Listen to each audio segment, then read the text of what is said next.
माननीय अध्यक्ष जी, 1 बजे कोविड पैंडेमिक पर चर्चा का प्रारंभ हुआ था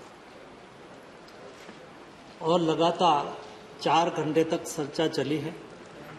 सारे समय में हाउस में बैठ के सभी को मैंने विस्तार से सुना है। जब चर्चा का प्रारंभ होना था उस वक्त नेता सदन ने विपक्ष के नेताओं के साथ जब फ्लोर पर बातचीत करते हुए कहा था कि चर्चा सकारात्मक होनी चाहिए। दोनों तरह से यही बात हुई थी कि चर्चा में कोई अच्छा सुझाव आए, जैसे भविष्य में हम अगले दिनों की तैयारी भी कर सके और कुछ ऐसा निष्कर्ष निकले जिस पैंडेमिक में हमें उपयोगी हो। लेकिन चर्चा प्रारंभ हुई तब से मैंने देखा शुरुआत से ही उसमें जो कुछ फायदा हुआ है, कुछ अच्छा हुआ है तो हमारे मुख्यमंत्री ने किया, हमारे राज्य ने किया, और कुछ अच्छा नहीं हुआ या तो अपेक्षा के अनुसार नहीं हुआ तो ये मोदी जी की कमी, कोई दिक्कत नहीं। अच्छा किया है जिन्होंने, जिस मुख्यमंत्रियों ने या जिस राज्य सरकार ने, मैं नहीं, मोदी जी ने भी सराहा है। प्रधानमंत्रियों की मीटिंग में भी मोदी जी ने, जिस मुख्यमंत्री ने अच्छे इनिशिएटिव लिए उसकी सराहना भी की है और होनी भी चाहिए। सरकार एक चपरासी से लेके हमारे लास्ट एम्प्लॉइज, गवर्नमेंट एम्प्लॉइज से लेके प्रधानमंत्री तक सब मिलकर एक सरकार होती है और इस सरकार की जब ऐसी स्थिति निर्माण होती है तब ये मिली जुली जिम्मेवारी होती है। हम सब जानते हैं और हम सब बात भी करते हैं। लेकिन भी पॉलिटिक्स एक ऐसा विषय है जो व्यक्ति को छोड़ता नहीं है। कोई न कोई जगह पे पॉलिटिक्स हो जाता है। लेकिन मोदी जी ने कहा है, जब से पैंडेमिक प्रारंभ हुआ तब से आज तक हमारे सरकार के सभी साथियों ने कहा है, सार्वजनिक तौर पर भी कहा है कि ये क्राइसिस ये पॉलिटिक्स का रीजन नहीं बननी चाहिए। एक क्राइसिस में पॉलिटिक्स नहीं होना चाहिए। शायद सामने से हो जाए तो भी सरकार की ओर से नहीं होना चाहिए। ये बात को हमने स्वीकारा है और हमने कहा भी, मैं मेरी रिप्लाई में भी कोई जगह पे पॉलिटिक्स करने वाला नहीं हूं। मोदी जी ने कहा है कि 130 करोड़ की जनता जब एक साथ में एक कदम आगे बढ़ेगी तो देश 130 कदम आगे बढ़ सकता है। और एक क्राइसिस की स्थिति में ऐसी ही स्थिति हमें अवसर देती है जिस स्थिति में हमें साथ में मिलकर चलना होता है।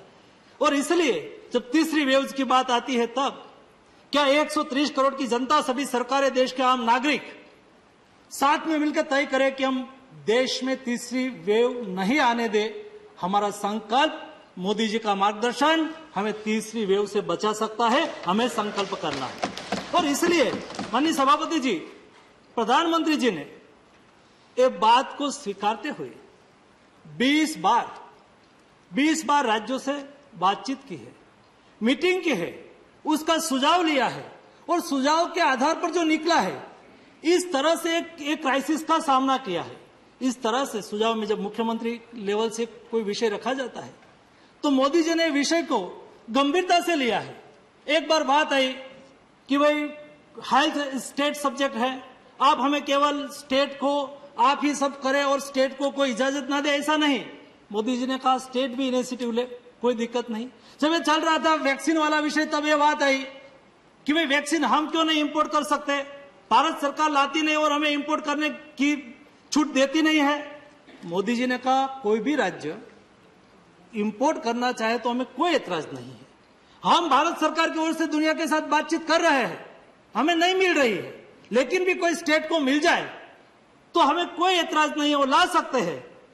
कई राज्यों ने ग्लोबल टेंडर निकाला, लेकिन कोई कंपनी यहां एक्सपोर्ट करने के लिए, इंडिया को देने के लिए आगे नहीं आई।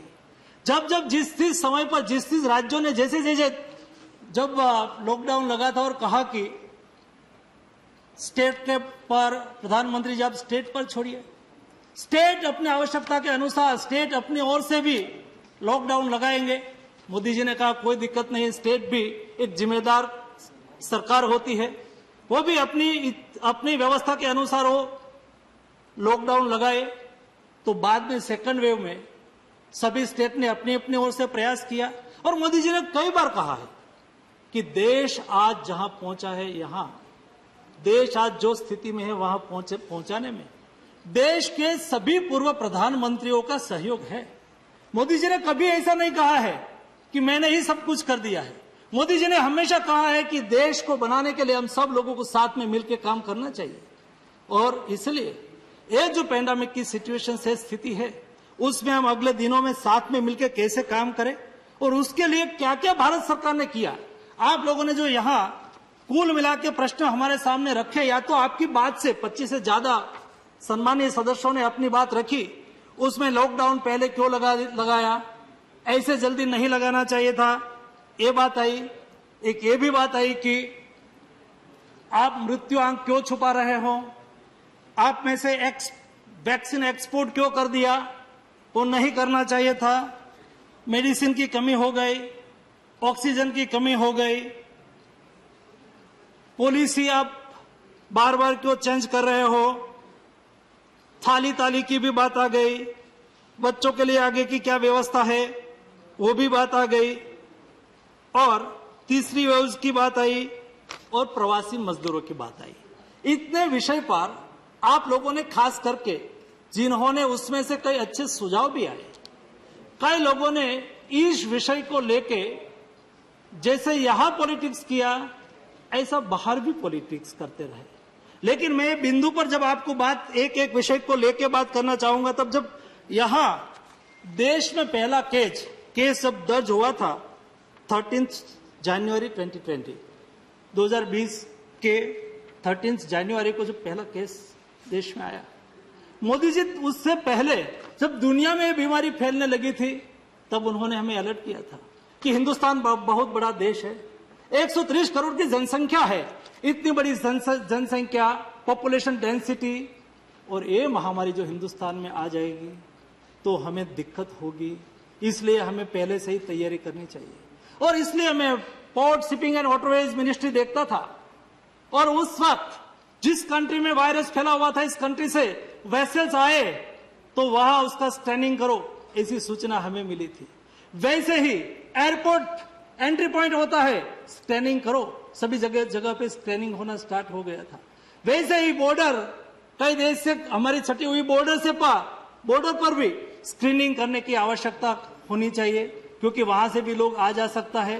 ये सारी व्यवस्था जब देश में, दुनिया में, हिंदुस्तान में पहला केस दर्ज हुआ तब से शुरू की गई थी। बार बार एडवाइजरी निकाली गई थी। एडवाइजरी को फॉलो करने के लिए जब हमारे यहां बात होती है कि ये नहीं किया, ये नहीं हुआ, ये नहीं किया और ये नहीं हुआ, करना किसको होता है, देश क्या होता है। जैसा आनंद शर्मा जी ने बताया कि 30 स्टेट बन के एक राष्ट्र बनता है, तब जाके एक देश बनता है। ये हमारी फेडरल डेमोक्रेसी में हमारी भारत सरकार क्या है, ये स्टेट सब्जेक्ट है, सेंट्रल सब्जेक्ट है, उसमें मैं नहीं जाना चाहता हूं। लेकिन स्टेट की कोई भी योजना का इंप्लीमेंटेशन होता है कहां और किसके लिए होता है, देश की जनता के लिए होता है, देश के 100 करोड़ की नागरिक की सुरक्षा के लिए होता है, उसके स्वास्थ्य की सुरक्षा के लिए कोई भी स्टेप हो उसके लिए काम कर रहे थे। इसलिए कहां कौन सी स्टेट में कौन सी गवर्नमेंट है विषय नहीं होता है। और इसलिए जब सामूहिकता से काम करने की आवश्यकता होती है, उस वक्त इंप्लीमेंटेशन जब स्टेट को करना होता है, हमने कभी नहीं कहा ये स्टेट फेल हो गया, ये स्टेट ने ये नहीं कहा। यहां कई लोगों को मैं बता सकता हूं, मैंने पहले कहा कि मैं पॉलिटिक्स नहीं करना चाहता हूं इसलिए मैं नहीं करूंगा, लेकिन कई स्टेट के पास आज 10 लाख वैक्सीन पड़ा है। मेरे पास यहां आंकड़ा है, मैं स्टेट का नाम देके नहीं बोलना चाहता। कई स्टेट के पास 15 लाख पड़ा है और ये स्टेट के रिप्रेजेंटेटिव यहां मुझे ऐसा कह रहे हैं कि वैक्सीनेशन स्पीड से करो। वैक्सीनेशन स्पीड आपके यहां स्टेट में है, उसकी कोई व्यवस्था होगी, उन्होंने थोड़ा स्टॉक रख के करना हुआ, ऐसा सोचा होगा, हमें कोई दिक्कत नहीं है। लेकिन उससे हम राजनीति नहीं करना चाहते हैं। व्यवस्था सुदृढ़ हो और कोरोना क्राइसिस के सामने हम अच्छी तरह से लड़ सके, देश के 130 करोड़ की जनता कोरोना से कैसे बचे, ये लक्ष्य के साथ नरेंद्र मोदी जी काम कर रहे हैं। उसमें कोई जगह पे राजनीति हमने नहीं की है। और 3 फरवरी 2020 को प्रधानमंत्री जी ने एक ग्रुप ऑफ मिनिस्टर्स बना दिया था कि भाई एक क्राइसिस के सामने हम हिंदुस्तान में कैसे लड़े उसके पर आप विचार करो, उसके पर चर्चा करो, उसके आधार पर आप सुझाव दो। ये सुझाव तुरंत ही इम्प्लीमेंटेशन कैसे हो, इम्प्लीमेंट कैसे हो, उसके लिए काम करो। ये सब सुझाव, एक्सपर्ट कमेटी का सुझाव, ग्रुप ऑफ मिनिस्टर्स का सुझाव, number of agencies, number of system से जो इंफॉर्मेशन आती थी, और ये स्थिति में जब देश में 24 मार्च को लॉकडाउन लगाने का आयोजन किया गया, उसकी आपकी पहली रिमार्क से है कि क्यों लगाया, ऐसी स्थिति में क्यों लगाया? जिस तरह से दुनिया में कोरोना क्राइसिस फैल रहा था, कोरोना वायरस फैल रहा था, ये सीधा स्पीड से जो देश में स्प्रेड होना स्टार्ट हो जाए, उस वक्त कोरोना वायरस का टेस्ट कर सके ऐसी एक लेबोरेटरी हमारे पास पुणे में थी। हमें इंफ्रास्ट्रक्चर खड़ा करने की आवश्यकता थी। दूसरा, हमारे पास पीपीई किट नहीं थी। हमें कोरोना वॉरियर्स को, हमारे डॉक्टर्स को पेशेंट के ट्रीटमेंट के लिए भेजना होगा, उसके पास पीपीई किट नहीं होगी तो क्या होगा? मुझे कई कंट्री का एग्जाम्पल मुझे पता है, मैं कई कंट्री का उल्लेख करना नहीं चाहता हूं, लेकिन जब एक क्राइसिस शुरू हुई तब से मैं फार्मा डिपार्टमेंट देख रहा था, केमिकल्स फर्टिलाइजर मिनिस्ट्री का, मुझे पता है जिस तरह से दुनिया में जिस क्राइसिस प्रारंभ हुआ था और वहां की जो स्थिति थी, मैंने इंडिया से बेस्ट मेडिकल इंफ्रास्ट्रक्चर जिस कंट्री में माना जाता है, एक कंट्री की लाचारी देखी है। ये लाचारी के सामने तैयारी करने के लिए लॉकडाउन लगाया गया था, ताकि देश में हम पीपीपी किट का निर्माण कर सके, हम लेबोरेटरी की व्यवस्था कर सके, हम N95 मास्क की व्यवस्था कर सके। ये सारी व्यवस्था हमें करनी थी, हमारे पास नहीं थी। ये लॉकडाउन लगाने से हम उसको रोक पाए, स्प्रेड स्लो हुआ, तब जाके हिंदुस्तान धीरे धीरे व्यवस्था खड़ी कर दिया। और उस वक्त फर्स्ट वेव में मैंने देखा है, उस वक्त जिस तरह से दुनिया की स्थिति हुई थी, डेवलप्ड कंट्री की स्थिति हुई थी, मोदी जी को कॉल आता था, जयशंकर जी को कॉल आता था, हमें हाइड्रोक्सीक्लोरोक्विन चाहिए, हमें एजिथ्रोमाइसिन चाहिए, हमें पैरासीटामोल चाहिए। ऐसे कई कंट्री थे, एक वीक तक उसका कोई फार्माकोपिया, हमारे फार्माकोपिया से कोई लेना देना नहीं था। हमारी मेडिसिन उसका फार्माकोपिया के अनुसार नहीं थी। सारा रूल्स रेगुलेशन छोड़ के हिंदुस्तान से प्लेन लेके आते थे, हम मेडिसिन उसको देते थे। इस स्थिति में हमने 123 कंट्री को मेडिसिन सप्लाई किया था, उसमें से 64 कंट्री ने, कई स्थिति हमारे लिए गौरव की भी बात होती है, हिंदुस्तान के लिए गौरव की बात है, 64 कंट्री ने भारत के प्रधानमंत्री मोदी जी को थैंक यू, कोई ने ट्वीट करके थैंक यू किया, कोई ने, किसी ने कॉल करके थैंक यू कहा। हमने ये प्राइड महसूस किया था। और इसलिए जब सेकंड वेव यहां चल रही थी, हमारे यहां कई मेडिसिन की, कई रॉ मटेरियल की डिमांड हुई थी, और जयशंकर जी ने जब विदेश अमेरिका ने कहा, तब अमेरिका के प्रेसिडेंट ने कहा कि हिंदुस्तान ने फर्स्ट वेव में हमें मदद किया था, उसको हम भूल नहीं सकते हैं। ये इसलिए आपने जो कहा ना कि वैक्सीन क्यों दे दिया, वैक्सीन हिंदुस्तान को नहीं देनी थी, लेकिन जब वैक्सीन मार्केट में आई, और उस वक्त हम क्या बोलते थे, कि क्यों ऐसा बोलते थे हम, सारी दुनिया में वैक्सीन ये पेंडेमिक का सॉल्यूशन होता है, ये इसका नाम से है, उन्होंने ली है, ये पार्टी की है, ऐसे कमेंट करके देश को गुमराह किया गया था। और वैक्सीन की शेल्फ लाइफ 6 महीने की होती है, हम लगाए भी नहीं, हम किसी को दे भी नहीं, तो बिगड़ जाएगी, तो कंपनी को हम क्या कहेंगे। इस स्थिति में हमने यहां वैक्सीन मैत्री के माध्यम से टीका हमारे पड़ोसी देश को दिया था। और हमें यह भी याद रखना होगा, हम वसुधैव कुटुंबकम की संस्कृति में मानने वाले लोग हैं, और हम जब हमारे घर में प्रवेश करते हैं तो हमारे प्रवेश द्वार पर लिखा होता है शुभ लाभ। हम लाभ की भी बात करते हैं, हम दूसरे के कल्याण की, शुभ की भी बात करते हैं। हमारा भला होना चाहिए, लेकिन दूसरे का भी भला होना चाहिए। ये भाव जागरूक करने वाले कोई देश में व्यक्ति हो, इसका नाम नरेंद्र मोदी है। उन्होंने पेंडेमिक के दरमियान, ये महामारी के दरमियान ये भाव निर्माण किया। और जब यहां बात हुई, जिस तरह से जिस स्थिति निर्माण हुई थी, इस स्थिति में सर 130 करोड़ की जनता, लॉकडाउन लगा हुआ हो, आपने देखा होगा। डेवलप्ड कंट्री में छोटा छोटा पॉपुलेशन है, ऐसी कंट्री में जब लॉकडाउन लगा था तो एजिटेशन हुआ था, रोड सड़क पर निकले थे, लॉकडाउन का विरोध कर रहे थे। और ये भी सच्चाई है कि जब दुनिया में भूतकाल में भी महामारी आई, भूतकाल में जब महामारी आई, तब दुनिया में महामारी से मरे उससे ज्यादा लोग भूखमरे से मरे थे। ये जो हमारी वसुधैव कुटुंबकम और लाभ शुभ की संस्कृति है ना, मोदी जी ने कहा सरकार की सेंट्रल गवर्नमेंट की ओर से जो हो सके सेंट्रल गवर्नमेंट ने किया, स्टेट गवर्नमेंट की ओर से जो हो सके स्टेट गवर्नमेंट ने किया, लेकिन लाभ शुभ मीन्स दूसरे का भी भला होना चाहिए। मतलब भारत सरकार ने तो एक साल के लिए 80 करोड़ लोगों को फ्री में खाद्यान्न पहुंचाया, लेकिन उसके अलावा भी बड़ी कंपनी हो उन्होंने चैरिटी चालू कर दिया, सभी एनजीओ ने चैरिटी चालू कर दिया, स्थानिक लोकल इकाई ने चैरिटी चालू कर दिया। सब लोगों ने अपनी ओर से जो भी हो सके मदद के लिए लोगों ने किया। कोई व्यक्ति ने अपने पड़ोसी को भूखे सोना नहीं दिया। ये हमारी लाभ शुभ की संस्कृति के आधार पर संभव हुआ और ये उजागर मोदी जी ने। हम सब लोगों ने साथ में मिलकर, आपने यहां के कमेंट आई, थाली बजाई, यहां बात हो गई है, ताली बजाई, क्यों बजाई?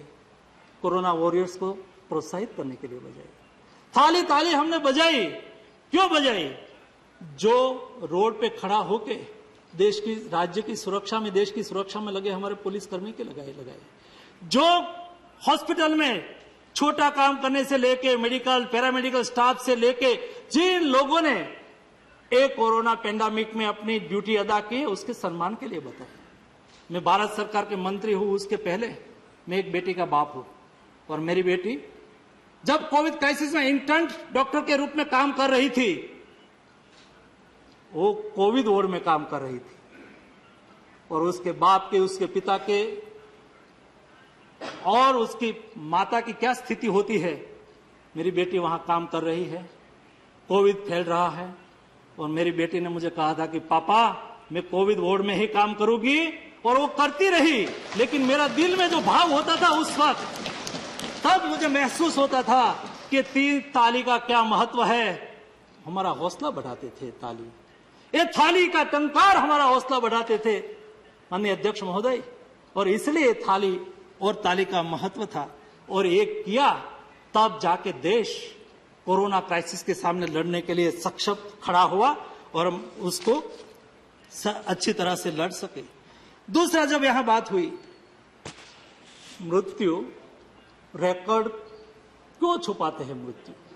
यहां आनंद शर्मा जी ने कहा रजिस्ट्री है, नेशनल रजिस्ट्री है, और प्रधानमंत्री जी ने बार बार कहा, मुख्यमंत्रियों की मीटिंग में कहा कि हमारे हाथ में नहीं है मृत्यु हुआ हो, ज्यादा हमें टेस्टिंग करना है, करिए, मृत्यु रजिस्टर करिए, छुपाने का कोई कारण ही नहीं है, बताना चाहिए। लेकिन आप किसके पर ब्लेम कर रहे हैं? जिन्होंने ब्लेम किया वो मोदी पर किया, भारत सरकार पे किया। रजिस्ट्रेशन कौन करता है? स्टेट करता है। आंकड़ा तय कौन करता है? स्टेट करता है। उसको ही रजिस्ट्रेशन करना होता है, उसको डालना होता है। यहां तो किसी ने मना नहीं किया है। मोदी जी ने तो कहा कि कोई बैकलॉग है तो भी डाल दीजिए, क्यों छुपाए? और छुपाने का कारण भी क्यों है? उसके लिए कोई स्टेट से कम आंकड़ा आया तो कोई उसके लिए उसकी रिस्पॉन्सिबिलिटी फिक्स हो गई, ऐसा तो नहीं है। ये जिम्मेवारी का विषय है। लेकिन भी मैंने देखा कि यहां कई सम्मानीय सदस्यों ने कहा कि भारत सरकार आंकड़ा छुपा रही है। भारत सरकार जो स्टेट गवर्नमेंट आंकड़ा भेजती है उसको कंपाइल करके पब्लिश करती है। भारत सरकार का काम होता है उसको पब्लिश करने का, उसके अलावा हमारा कोई काम नहीं होता है। ना ही भारत सरकार ने किसी को कहा है कि हम कम आंकड़ा दीजिए, ना ही यहां से किसी को कहा गया है कि कोविड के पेशेंट को कम बताइए। नहीं, बताने का, ऐसा करने का कोई रीजन नहीं है। और ये केवल मैं यहां कह रहा हूं और क्लैरिफिकेशन दे रहा हूं, ऐसा नहीं है।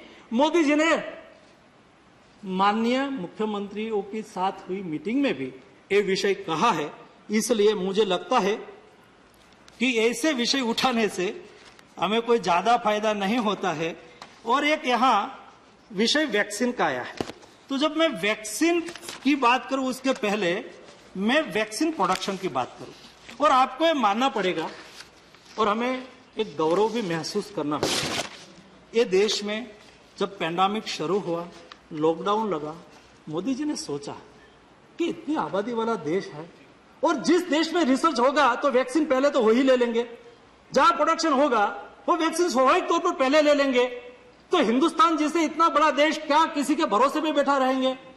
नहीं रहना चाहिए। और इसलिए उन्होंने, मोदी जी ने तुरंत ही बायोटेक्नोलॉजी डिपार्टमेंट को कहा कि उसके पर आप काम शुरू करिए। उसके लिए एक टास्क फोर्स बनाया गया, एक कमेटी बनाई गई और कंपनियों के साथ बातचीत की गई। ये कब स्टार्ट हो गया? अप्रैल में। मार्च में लॉकडाउन लगा था, अप्रैल में बातचीत चालू हो गई। एक जिम्मेदारी पूर्वक बिहेवियर किसको कहा जाता है, रिस्पॉन्सिबल गवर्नमेंट किसको कहा जाती है, उसका एग्जाम्पल है।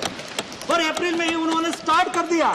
साइंटिस्ट के साथ बातचीत किया, कंपनियों के साथ बातचीत किया, उसको फाइनेंशियल सपोर्ट की आवश्यकता हो तो उसके लिए उसको सपोर्ट करने के लिए आश्वासन दिया। उसके अलावा उसको टेक्नोलॉजी के लिए रिसर्च करने के लिए संयुक्त रूप में रिसर्च करना है तो भारत सरकार ने उसको सपोर्ट किया।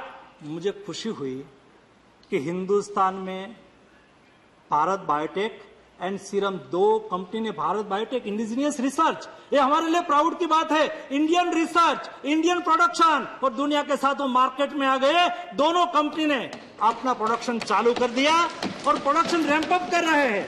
यहां सवाल ये नहीं है, सवाल समझने की आवश्यकता है। जब हम सब लोगों ने कहा कि वैक्सीनेशन बढ़ाओ, वैक्सीनेशन बढ़ाओ, हमारे देश की क्षमता है, हम वैक्सीनेशन जितना हमारे पास उपलब्ध होगा, आपने देख लिया सभी स्टेट ने हमने इंपोर्ट करने की कोशिश की, किसी ने नहीं दिया। तो हमारे पास एक ही ऑप्शन है, वैक्सीन प्रोडक्शन बढ़ाओ, वैक्सीनेशन ऑटोमेटिक कर लेंगे। वैक्सीन प्रोडक्शन बढ़ाओ, और वैक्सीन प्रोडक्शन बढ़ाने के लिए लगातार एक कंपनियों के साथ बातचीत जारी रही।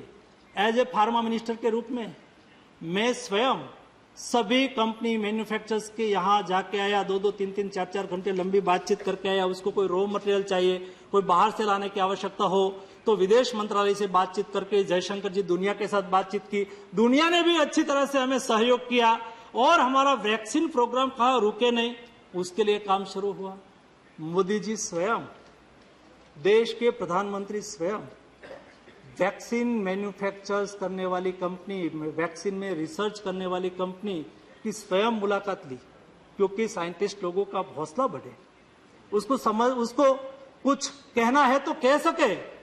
केवल टेलीफोन से बात नहीं किया, स्वयं जाके आए। उसके बाद मैं बार बार उसका फॉलोअप लेता रहा और आज हिंदुस्तान गौरव महसूस करेगा। दुनिया की वैक्सीन तो $10 की होगी, $12 की होगी, ये $2 वाली है।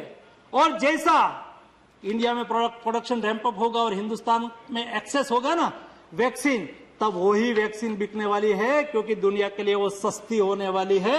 दुनिया की वैक्सीन महंगी है और इसलिए सीरम वैक्सीन, उसका हमें रेगुलर 11 से 12 लाख डोज मंथली मिलना चालू हो गया है।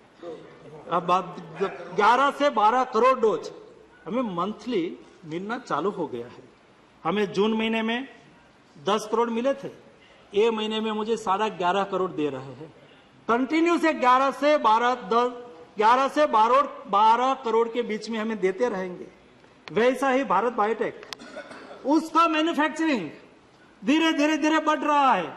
विश्व के सबसे बड़ा रिएक्टर उन्होंने बेंगलुरु में लगाया है। उसका प्रोडक्शन अगले महीने में, यहां मैं कई बार बात ये भी सुनता हूं, भारत सरकार ने प्रेडिक्शन दिया था, लेकिन कल ही मैंने एक न्यूज़पेपर में देखा कि भारत बायोटेक का प्रोडक्शन तो इतना होगा ही नहीं, एक बैच फेल हो गई। ये बायोलॉजिकल व्यवस्था है, वैक्सीन की व्यवस्था है। फेल हो गई तो उसका प्रोग्राम जिस महीने में उसको मुझे देना था 3 करोड़, वो नहीं दे पाए। हो सकता है वो अगले महीने में देंगे। इससे हमारा प्रोग्राम को इफेक्ट नहीं होने वाली है। लेकिन जिस तरह से भारत बायोटेक उसके साइंटिस्ट में जाके मिला, मुझे गौरव हुआ। जिस तरह से वो मेहनत कर रहे हैं, वो देश की वैक्सीन की रिक्वायरमेंट को पूरी करने में बहुत बड़ा सहयोग करेगा। उसका प्रोडक्शन आज हमें जुलाई महीने में 2.5 करोड़ मिलेंगे, अगस्त महीने में वो 3.5 करोड़ की रफ्तार से हमें देना शुरू कर देंगे। उसके अलावा कई लोग बार बात करते थे और यहां भी बात हुई कि वैक्सीन सभी को बना प्रोडक्शन देने की मंजूरी दे देनी चाहिए। वैक्सीन प्रोडक्शन है, वो सभी नहीं कर सकते हैं। मेडिसिन मैन्युफैक्चर्स करने वाले लोग वैक्सीन मैन्युफैक्चरिंग कर देंगे, ऐसा नहीं होता है। उसके लिए 3G लैब चाहिए, उसका एक टाइप का इंफ्रास्ट्रक्चर चाहिए। जब आज हम प्रारंभ करेंगे वैक्सीन बनाना है, ऐसा मैं आज तय करूं, और मेरे पास शायद इंफ्रास्ट्रक्चर रेडी हो तो भी प्रोडक्शन में आने में 1 साल लग जाती है, 1 ईयर लग जाता है। दूसरा, जिसके पास इस टाइप का इंफ्रास्ट्रक्चर है, ऐसी सभी कंपनी को हमने भारत बायोटेक के साथ बिठाया। हमने कहा कि आप उसको टेक्नोलॉजी ट्रांसफर करो, अब उसको मदद करो, ये देश की रिक्वायरमेंट है। भारत बायोटेक ने कहा कोई दिक्कत नहीं है, और हमारे PSU भी उसमें लग गए।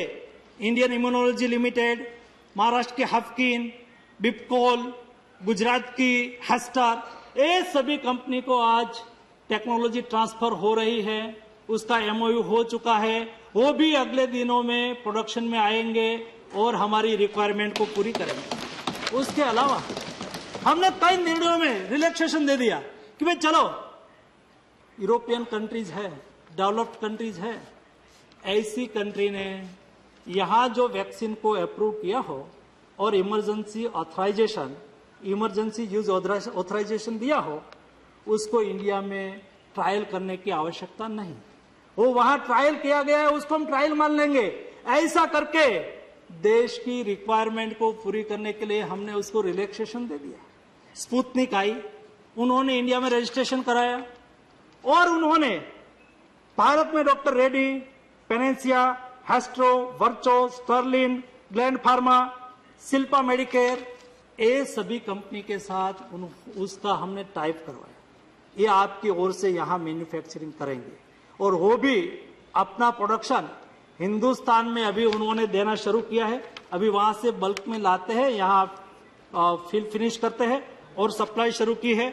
उसका हमने 33 लाख डोज आज तक भारत को मिल गया है, और अभी इंडिया में इंडिजीनियस उसका प्रोडक्शन स्टार्ट होगा, तो ये भी हमें उपयोगी होगा। एक मुझे देश की गौरव की बात ये भी बतानी है।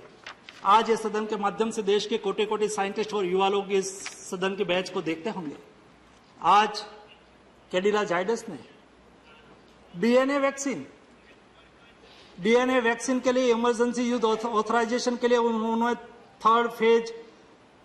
थर्ड ट्रायल पूरा कर लिया, और DGCI में इमरजेंसी यूज ऑथराइजेशन के लिए अप्लाई हो गया है।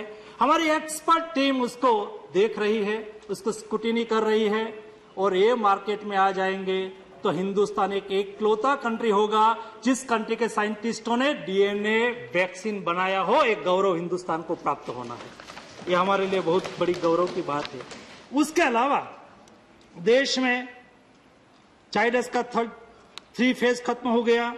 बायोलॉजिकल इवेंट्स हमारी हैदराबाद की कंपनी है, उन्होंने वैक्सीन बनाया है, उसका 3rd ट्रायल चल रहा है, वो भी अच्छी तरह से। अपेक्षा है कि सितंबर अक्टूबर में वो मार्केट में आ जाएंगे, और 7.5 करोड़ डोज के साथ वो मार्केट में आएंगे। भारत सरकार ने उसको फाइनेंशियल सपोर्ट भी दिया है। क्या प्रोडक्शन करिए, हम आपको एडवांस पैसा देते हैं, बाद में पैसा डोज हम जब आपसे खरीदेंगे तब हम उसको सर्वर कर देंगे। तो ये 7.5 करोड़ डोज प्रति माह लेके अगले दिनों में मार्केट में आने वाले हैं। और भारत बायोटेक की ओर से एक नेसल वैक्सीन ना नोज में 2 ड्रॉप डाला जाए, उसकी भी ट्रायल बहुत सफलता से चल रही है। हिंदुस्तान ने वैक्सीन सेक्टर में जो काम किया है वो अभूतपूर्व काम है, देश के लिए सराहनीय कार्य है, और अगले दिनों में हिंदुस्तान को इज्जत देने वाला काम होकर रहेंगे। उसके आधार पर हम कहते थे कि दिसंबर के पहले हम देश के नागरिकों को जो 18 एवो के हमारे लोग हैं उसको हम वैक्सीनेट कर देंगे। सवाल उठाने की कोई आवश्यकता नहीं है, भरोसा करना है देश के साइंटिस्ट के पर। सवाल सरकार तो वहां से जो बोलती हमें कहते हैं उसके आधार पर मैं आपके सामने रिपोर्ट करता हूं। मुझे भरोसा है मेरे साइंटिस्ट पर, मेरी इंडिजीनियस कंपनी पर। और दूसरा, यहां बच्चों के लिए भी बात हुई, 3rd वेव में बच्चों के लिए व्यवस्था होनी चाहिए। इंडिया की 2 कंपनी जाइडस कैडिला, उन्होंने बच्चों पर ट्रायल शुरू कर दिया है। भारत बायोटेक ने बच्चों पर ट्रायल शुरू कर दिया है। मुझे इनफॉर्मल जो इंफॉर्मेशन मिली है, मैं उसके साथ टच में रहता हूं, अच्छी तरह से सक्सेसफुली ट्रायल चल रही है। हम अपेक्षा करते हैं कि उसकी ट्रायल सक्सेस रहे और देश के बच्चों को भी टीका लगे। इस दिशा में हम गति से काम कर रहे हैं। और ये बात हुई कुल मिला के वैक्सीन प्रोडक्शन की। अभी बात आती है वैक्सीनेशन की। जब मैं वैक्सीनेशन की बात कर रहा हूं तो यहां वैक्सीनेशन के संदर्भ में भी माननीय चेयरमैन साहब, मेरा थोड़ा लंबा चलेगा लेकिन इंफॉर्मेशन बहुत मिलेगी तो सभी लोगों को उससे फायदा भी होगा। तो देश में जो वैक्सीनेशन प्रोग्राम हमारा चल रहा है उसको पहले तय किया था कि हम वैक्सीन सबसे पहले हमारे हेल्थ केयर वर्कर को दें। उसके बाद सेकंड फेज हमने शुरू किया 2 फरवरी को, उसमें हमने फ्रंटलाइनर को तय किया। उसके बाद हमने 60 एबो को तय किया। 1 अप्रैल से हमने 45 एबो को तय किया। और लास्ट में सभी का सुझाव था, कई स्टेट वो भी बोलते थे कि 60 एबो को ही क्यों, उसके नीचे क्यों, उसके छोटे कम उम्र वाले को क्यों नहीं। ये भी माननीय मुख्यमंत्री श्री की मीटिंग से ही निकला हुआ विषय है कि भाई सभी को ओपन करो। धीरे धीरे धीरे क्रमशः आते आते आते सब लोगों को 18 एबो को अभी वैक्सीनेशन अच्छी तरह से स्टार्ट हो चुका है और वो आगे बढ़ता रहेगा। और आज जो वैक्सीन मैंने कहा उपलब्धता के आधार पर, हमने कभी ऐसा नहीं कहा कौन स्टेट किसकी सरकार वहां चल रही है और उसको कम देना वैक्सीन, उसको ज्यादा देना, ऐसा नहीं किया। हमने वहां के पॉपुलेशन के प्रोरेटा के आधार पर सभी स्टेट को जो प्रोडक्शन होता है उसको 15 दिन पहले हम उसको प्रेडिक्शन दे देते हैं कि आपको इतना वैक्सीन मिलना है और आप उसको प्लान करिए। प्लान करना स्टेट की जिम्मेवारी बन जाती है, कितना उसको काउंटर खोलना है। हमने बोल दिया कि इतना मिलेंगे। कई जगह पे क्या होता है, वैक्सीन आया और ज्यादा काउंटर खोल दिया और एक काउंटर पर, एक सेंटर पर 200 डोज मिला और आपने बोला लिया 400 को 600 को, तो स्वाभाविक तौर पर वैक्सीन नहीं है इसी बूम उठती है। मेरा आग्रह है कि वैक्सीन पर कृपया कोई राजनीति ना करें। हमारा मन बहुत ओपन है, सभी को वैक्सीनेट करना है। आज पर डे 50 लाख की गति से पिछले वीक से वैक्सीनेशन स्टार्ट होना शुरू हो गया है। और आपने देखा होगा जिस तरह से मैं आपको दिखा रहा हूं उसको देखते हुए अगले महीने में मुझे 18 करोड़ डोज मिलना है। 18 करोड़ डोज मिलेंगे तो मैं 60 लाख करूंगा। उसके बाद मुझे 25 करोड़ मिलना है तो 75 लाख पर डे करेंगे। ऐसा जैसा जैसा डोज उपलब्ध होते जाएंगे ऐसा ऐसा वैक्सीनेशन प्रोग्राम आगे बढ़ता जाएगा। हमारी सब लोगों की जिम्मेवारी है कि हम साथ में मिलकर उसके लिए काम करें। और इसलिए आज हिंदुस्तान, ये तो सही है, दुनिया में सबसे ज्यादा वैक्सीनेशन करने वाला देश बना है। देश बड़ा है, ये भी बात सही है कि परसेंटेज में हम देखें तो कम है, क्योंकि देश भी बड़ा है, वो भी हमें मानना होगा। दूसरा, आम दुनिया की कभी प्रशंसा करते हैं, हमारे पहले जिन्होंने वैक्सीनेशन चालू कर दिया और सारा संसाधन लगा दिया और 3rd वेव वहां चल रहा है, तो भी एक कंट्री की क्या हालत है देखिए। इंडिया ने लगाया है आज सुबह तक 41 करोड़ 20 लाख। यूनाइटेड स्टेट ने लगाया है 33 करोड़ 33 करोड़ 80 लाख। ब्राजील ने लगाया है, मैं वही बोल रहा हूं अब्रो जी, मैं वही बोल रहा हूं कि ये टीका की उपलब्धता, दूसरा देश की आबादी। यहां आबादी कम है लेकिन वो संसाधन तो उसके पास ज्यादा है ना, मशीनरी तो उसके वो डेवलप्ड कंट्री माने जाते हैं ना। तो ये लोग भी कितना लगा सके हैं। Germany 8 crore 60 lakh, United kingdom 8 crore 30 lakh, Japan 7 crore, France 6 crore 3 lakh और टर्की 6 करोड़। हमने देश दुनिया में सबसे ज्यादा टीका लगाने वाला देश हम बने हैं, ये भी हमारे लिए गौरव की बात है। और टीका में जैसे जैसे बढ़ता गया प्रोडक्शन, ऐसे पहले 10 करोड़ हुआ था, 85 डेज लगे थे। 85 डेज में हम 10 करोड़ लगा पाए थे, लेकिन 55 डेज में, बाद में 29 डेज में हमने 20 करोड़ लगाया और 55 डेज में हमने 10 करोड़ लगाया।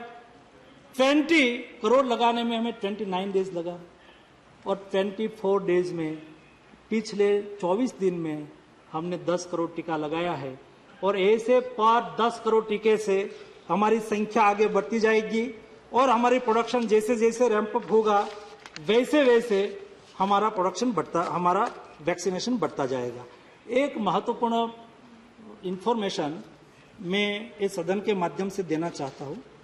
जब डेली वैक्सीन रेट और एक बच्चों की वैक्सीन का विषय आया है, तो उसमें बच्चों को तीसरा एक ह्यूमर चलती है कि बच्चों में तीसरा वेव में उसको ज्यादा लगेगा, उसकी चिंता करनी ही चाहिए, और हमने करके भी रखी है। लेकिन फर्स्ट वेव जब था तब 1 से 10 जब सीरो सर्वे होता है और एंटीबॉडी देखी जाती है, तो उसमें 1 से 10 आयु के बच्चे में 3.28% बच्चे को एंटीबॉडी पाई गई थी। सेकंड वेव आया। सेकंड वेव में भी जब हम पिकअप पर पहुंचे थे फर्स्ट वेव में, तो तब 21.23% हमारा केस के सापेक्ष में बच्चों में थे। वैसे ही सेकंड वेव में भी 3.5% ही बच्चे को इफेक्ट हुई थी। हम अपेक्षा करते हैं कि बच्चों में सेकंड वेव में ज्यादा आई, फर्स्ट वेव में इफेक्ट कम आई, तो थर्ड वेव में उससे ज्यादा आ जाएगी। ऐसा प्रिडिक्शन करना हमारे लिए उचित नहीं है। एक 2 एग्जाम्पल से हम तय कर सकते हैं कि फर्स्ट और सेकंड दोनों, फर्स्ट वेव ज्यादा थी, सेकंड वेव कम थी, लेकिन 3.5 पॉइंट ही बच्चे हमारे इफेक्टेड हुए थे। उसको देखते हुए मुझे लगता है कि थर्ड वेव, लेकिन भी उसकी तैयारी नहीं करना ऐसा नहीं, उसकी तैयारी अच्छी तरह से की है, और ये तैयारी के बारे में भी मैं आपको बताऊंगा। और उसके अलावा जो मेडिसिन की यहां भी बात आई, मेडिसिन में हमारी क्या स्थिति थी मुझे पता है। आप सब नेता सदन की मीटिंग भी रखी है, लेकिन उसके मुझे उसके पहले पूरा भी करना है। मेडिसिन के बारे में यहाँ कई विषय रखा गया था, लेकिन रेमडेसिविर, पैरासीटामोल, एजिथ्रोमाइसिन और आइवरमेक्टिन, ये सब कोविड प्रोटोकॉल की मेडिसिन है। रेमडेसिविर इंजेक्शन की जो क्राइसिस हुई, कोई भी मेडिसिन की क्राइसिस ना हो, ये पर्सनल मैं देखता था, इसलिए मुझे उसका डिटेल अनुभव है। उसका प्रोडक्शन कैसे बढ़ाना, जिस दिन सेकंड वेव स्टार्ट हुआ और उस वक्त हमने सभी कंपनी को पूछा पहले कि आपकी क्या स्थिति है, प्रोडक्शन क्षमता क्या है, तो उन्होंने कहा कि हमारी प्रोडक्शन क्षमता पर डे 30,000 फाइल हम बना सकते हैं, इतना हमारे पास मटेरियल है, इतनी हमारी व्यवस्था है। मैंने कहा कि आप कितना बढ़ा सकते हैं, अगले दिनों में हमारी रिक्वायरमेंट बहुत बढ़ेगी। उन्होंने कहा कि आप प्रोक्योर कर लेंगे। हमने कहा कि हाँ सरकार प्रोक्योर कर लेगी, आप प्रोडक्शन बढ़ाने की तैयारी करो। उन्होंने कहा कि एक बीडीसी करके एक उसमें रॉ मटेरियल आता है, वो गिलियड कंपनी देगी तो होगा। मैंने जयशंकर जी को कहा कि आप गिलियड कंपनी से बात करो, बीडीसी रॉ मटेरियल हमारी कंपनी को दे तो आप प्रोडक्शन बढ़ा सकते हो। उन्होंने कहा हाँ प्रोडक्शन हम बढ़ा सकते हैं। ये बात हुई 1 अप्रैल से 5 अप्रैल के बीच की, और मुझे बताते हुए खुशी है 13 अप्रैल आई तब, उसके पहले जब मैंने प्रारंभ किया तब देश में केवल 20 प्लांट था जो रेमडेसिविर बनाता था, और 13 अप्रैल को 62 प्लांट थे रेमडेसिविर बनाते थे, और उसकी प्रोडक्शन क्षमता पर डे 3.5 से 4 लाख तक आ पहुंची थी। जितनी कोशिश हमसे हो सकी इतनी कोशिश हमने की, ईमानदारी से कोशिश की। प्रधानमंत्री जी ने हमें कहा कि देश के नागरिकों को मेडिसिन मिले उसके लिए प्रयास करो, कोई कमी नहीं रहनी चाहिए। और एक घटना से दूसरी घटना बनी, जब ज्यादा हम रेमडेसिविर या तो स्टीरॉइड का हम यूज कर लेते हैं, और जब लॉन्ग टाइम हम मेडिसिन लेते हैं तो हमारी इम्यूनिटी खत्म होती है, या तो जिसकी इम्यूनिटी डाउन हो जाती है तो ब्लैक फंगस का डिसीज शुरू हो जाता है। तो फिर 1 मई सूरत से मुझे सूचना मिली कि एक ब्लैक फंगस का केस आया है, तो मैंने तुरंत ही देश में मैपिंग किया कि देश में एम्फोटेरिसिन बी का प्रोडक्शन कौन कर रहा है, तो पता चला कि 5 कंपनी कर रही है, और उसकी प्रोडक्शन कैपेसिटी कितनी है, तो उसकी प्रोडक्शन कैपेसिटी बहुत कम थी, महीने 1 लाख से 1.5 लाख वाइल बनाने की 5 कंपनी की इकट्ठा करके थी। और देश में म्यूकरमाइकोसिस का केस, यहाँ डॉक्टर है उसको पता होगा, वो सालाना केवल 3 से 4 हजार आते थे और केस बढ़ने लगा अप्रैल मई महीने में, और बढ़ के आज 44,000 तक पहुंच गया। 44,000 तक केस आज, स्टिल टुडे 44,000 केस म्यूकरमाइकोसिस का। उसके लिए एम्फोटेरिसिन बी चाहिए। एम्फोटेरिसिन बी इंजेक्शन, उसकी प्राइस भी महंगी और लगाना भी ज्यादा पड़ता है। 50 से 100 से 150 तक लगाना पड़ता है। खर्च भी बहुत होता है। ऐसी स्थिति में सभी राज्यों के साथ बातचीत करके, गवर्नमेंट व्यवस्था को क्रिएट करके, एक पोर्टल खड़ा करके, कौन से हॉस्पिटल में कितने मरीज है, ये सारी इंफॉर्मेशन एक पोर्टल पर लाए और एक पोर्टल पर ला के सारी दुनिया में, आपने जो यहाँ कहा ना क्यों आप एक्सपोर्ट करते हैं, क्यों ये नहीं करते, इसलिए करना पड़ता है सब। दुनिया के साथ एक ग्लोबलाइजेशन के जमाने में दुनिया से संपर्क रखना पड़ता है। म्यूचुअल हमारी आवश्यकता होती है सभी से। हमारे पास एम्फोटेरिसिन नहीं थे और ऐसी स्थिति में दुनिया ने हमें मदद किया, कहा कि हिंदुस्तान हमारे साथ खड़ा रहा था और जहां जहां मेडिसिन पड़ी थी सब लोगों ने हिंदुस्तान को भेजी। 13 लाख फाइल इंपोर्ट किया और यहाँ नया पांच प्लांट को कहा आइए आप बनाइए, हम सहयोग करते, तुरंत ही उसको मंजूरी दी। 10 प्लांट ने यहाँ बनाना शुरू किया। हमने 13 लाख फाइल इंपोर्ट किया और दोनों संयुक्त करके देश में एम्फोटेरिसिन इंजेक्शन की कमी ना रहे, उसके लिए हमने भरपूर कोशिश की। लेकिन भी मैं मानता हूं कई लोगों को नहीं भी मिली होगी, टाइम पे नहीं भी मिली होगी, क्योंकि कोशिश जो सरकार से हो सकता है, सरकार जो कर सकती है, ये सर्वोच्च करने की कोशिश की। क्योंकि देश की 130 करोड़ की जनता के प्रति मोदी सरकार की रिस्पॉन्सिबिलिटी हम कैसे व्यक्त करें, ये जिम्मेवारी है और जिम्मेवारी के साथ हमने काम किया है। वैसा ही ऑक्सीजन के बारे में यहाँ बात आ गई है, मुझे नहीं बताना है ज्यादा, लेकिन ऑक्सीजन के संदर्भ में जो काम हुआ, कितना ऑक्सीजन देश में आवश्यकता होती थी। देश का प्रोडक्शन ही 4 से 5 हजार मेट्रिक टन का था इंडस्ट्रियल, और उस मेडिकल ऑक्सीजन तो केवल 1100 से 1200, 700 से 900 टन जितना ही था। लेकिन ऐसी स्थिति में हमें उसको बढ़ाना था और उसको बढ़ा के हमें वहां ले जाना था जो हमारी आवश्यकता को हम पूरा कर सके। और देश में जो एकाएक हमारी डिमांड बढ़ी, उसको हम कैसे पूरी करें। तो ये पूरी करने के लिए हमने भरपूर, आपने देखा होगा, कभी मुझे उसमें से कभी किसी ने जो थोड़ी सी सराहना की होती तो मुझे अच्छा लगता। प्रोडक्शन भी बढ़ाना था, हमारे पास न था नहीं। चलो हमने इंडस्ट्रीज को कहा कि आप 2 गवर्नमेंट इंडस्ट्रीज थी, हमारी स्टील इंडस्ट्रीज थी, सभी के पास जो प्लांट था हमने उसको बोल दिया कि आप इंडस्ट्रीज के लिए यूज नहीं करो। देश की जनता की जीव बचाना हमारी प्राथमिकता है, लाइफ इज अ फर्स्ट, और इसके लिए उसको काम पे लगा दिया। लेकिन उसके लिए लॉजिस्टिक चाहिए, उसको ट्रांसपोर्टेशन की व्यवस्था चाहिए, क्योंकि हमारे पास टैंकर भी की लिमिटेशन होती है, ऑक्सीजन, लिक्विड ऑक्सीजन टैंकर, उसको भी बढ़ाना था। उसको बढ़ाने के लिए हम काम पे लगे, इंडिया में थे, बाहर से भी मंगाने की कोशिश की। पीयूष भाई ने ट्रेन चलाई, ट्रेन के माध्यम से हमने यहां से टैंकर भेजे, लास्ट माइल तक कनेक्टिविटी सुनिश्चित करने की कोशिश की, और एयरफोर्स के प्लेन लगाए, समय ज्यादा न लगे। बाहर से भी, फॉरेन कंट्री से भी बाय नेवी के माध्यम से हम ऑक्सीजन लाए।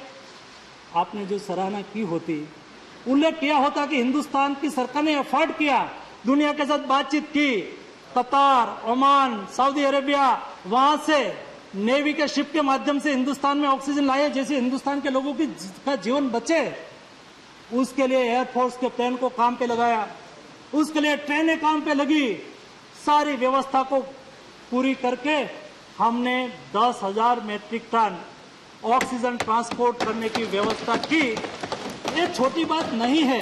और दुनिया में जो मैं उल्लेख नहीं करना चाहता हूं, कई कंट्री का यहाँ नाम लेना मुझे उचित नहीं लगता है, मैंने बहुत नजदीकी से देखा है कैसी अव्यवस्था हो चुकी थी, कैसे लास्ट में उसके नागरिक के अकाउंट में पैसा जमा करा दिया, एम्बुलेंस को कॉल करते थे, एम्बुलेंस नहीं आती थी। ऐसी कई कंट्री में हालत हो गई थी। हिंदुस्तान ने ऐसा नहीं होने दिया। लेकिन भी मैं मानता हूं कि अभी बहुत कुछ करने की आवश्यकता थी और हमें बहुत कुछ करना है अगले दिनों में उसके लिए हमें बहुत कुछ करना है और साथ में मिलकर करना है। हम संयुक्त एफर्ट से काम करेंगे। आपने कहा कि उसकी और तैयारी क्या होनी चाहिए। आनंद शर्मा जी ने कहा कि आप पीएसए ऑक्सीजन प्लांट, हाँ, आपने मुझे पूछा कि उसका विवरण आपको देना चाहिए, मैं दे देता हूं। हमने तय किया कि देश की सभी एक कैटेगरी की बड़ी हॉस्पिटल, वहां पीएसए प्लांट प्रायोरिटी में लगना चाहिए। केवल सरकारी लगा रही है ऐसा मैं नहीं कहता, कई एनजीओ भी लगा रहे हैं, कई कंपनियां अपने सीएसआर फंड से भी लगा रहे हैं। मैं पोर्ट मिनिस्टर था तो मेरे कई पोर्ट के माध्यम से मैं सीएसआर से इस डिस्ट्रिक्ट में लगा रहा था। ऐसे ही ओएनजीसी भी लगा रही है, ऐसे कोयला कंपनी भी लगा रही है, ऐसे कई भी लोग, स्टेट गवर्नमेंट भी लगा रही है। लेकिन भारत सरकार ने 1573 प्लांट हम लोगों ने लगाने के लिए कार्यक्रम बनाया। उसमें से 316 प्लांट आज के दिन में कमीशन हो गया है और 31 जुलाई और अगस्त एंड में हम सारे प्लांट लगा देंगे। उसके लिए हमने डिजिटल प्लेटफॉर्म तैयार किया है। Day to day geo tagging करके हम फॉलोअप ले रहे हैं। मैं आपके माध्यम से सभी स्टेट को भी आग्रह करना चाहता हूं कि लग रहा है आपके हॉस्पिटल में, आप भी निगरानी करिए। आपके लोकसभा क्षेत्र में या तो आप जिस क्षेत्र से आते हैं वहां भी लगता है, आप जाके कई बार उसकी मुलाकात लेके आइए, कैसा काम चल रहा है, उसका हौसला बढ़ेगा और हमें सेटिस्फेक्शन होगा कि काम अच्छी तरह से हो रहा है और उसका लाभ भी अगले दिनों में देश को होना है। और ऑक्सीजन सिलेंडर के लिए भी व्यवस्था हो रही है। 4,04,02,000 ऑक्सीजन सिलेंडर हमने देने के लिए काम चालू किया है। उसमें 1,14,000 सिलेंडर आज स्टेट को पहुंचाया भी गया है। वैसे ही वेंटिलेटर स्टेट को दिया गया है। 56,000 वेंटिलेटर आज तक भारत सरकार ने स्टेट को दिया है। मैं कमेंट नहीं करना चाहता हूं। कई स्टेट क्राइसिस चल रही थी, तो क्राइसिस के समय में आप लोगों ने देखा होगा कई स्टेट की ओर से कमेंट आती थी कि वेंटिलेटर चल नहीं रहा है। अरे भाई, 1 साल पहले हमने भेजा था आपको, 1.5 साल पहले भेजा था, एक बार खोल के देख लेना चाहिए था। एक बार खोल के देख तो लेना चाहिए था। ऐसा कहते हैं आप, ऐसा नहीं हो तो अच्छा है।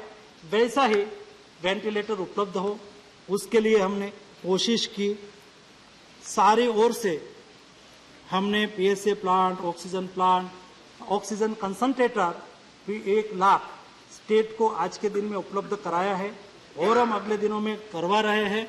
मेरा सभी को आग्रह है कि अगले दिनों में हम सब लोग साथ में मिलके, तीसरे वेव की यहाँ बात हुई, उसके लिए क्या तैयारी हुई है उसकी बात करके मैं मेरी बात खत्म करूंगा।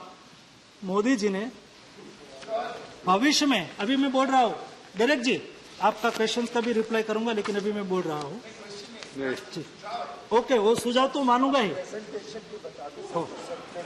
हाँ, प्रेजेंटेशन तो सर्कुल डायरेक्ट जी सुझाव भी लेंगे और सभी पार्टी के नेता की मीटिंग प्रधानमंत्री जी ने बोला है, एमपी को भी भेजेंगे, भेज देंगे।